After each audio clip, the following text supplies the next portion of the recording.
5 years ago, when I opened my law office, fresh out of law school, only a desperate person who couldn't afford legal services would let me be their lawyer. And rightly so, I knew very little.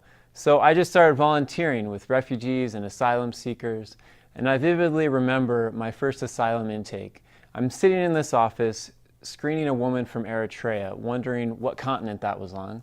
I'm listening to her story, feeling shocked by the horrific experience that she endured in prison and the harrowing tale of her escape.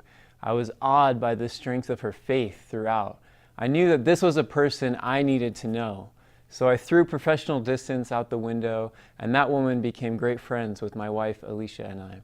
We got through the highs and lows of her asylum case together. She introduced us to a new kind of love and to Ethiopian food. And one day, the three of us were eating together. She recounted how when she first arrived here, she didn't want money or donations. She preferred to work to support herself. What she really needed was for someone to ask her how she was doing and to mean it. And she left behind her entire family, her fiance, just so she could live. And her deepest need was for friends who cared how she was doing. This friend and many others like her altered my vision as a lawyer and a human. I didn't see my refugee and asylum clients as a legal file or some way to gain experience.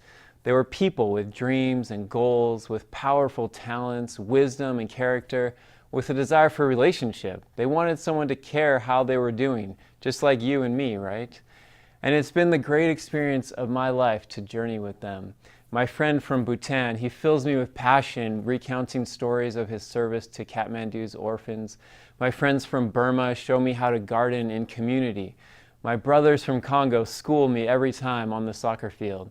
My sister from Mali revealed to me the beauty to be found in other faiths. I have this friend from Rwanda. She displays for me daily that you can have joy in all circumstances. And an amazing bachelor from Darfur blessed me with brotherhood and the strength to face any challenge. There are other examples, but the point is that we can't solve each other's problems all the time as we want to, but we care enough to ask each other how we're doing, and we're there, present to celebrate new babies and achievements and to cry together over divorce or death. Whether I was their lawyer or just a neighbor in their city, we have become friends and even family. And over time, their journey became our journey, and their community became our community.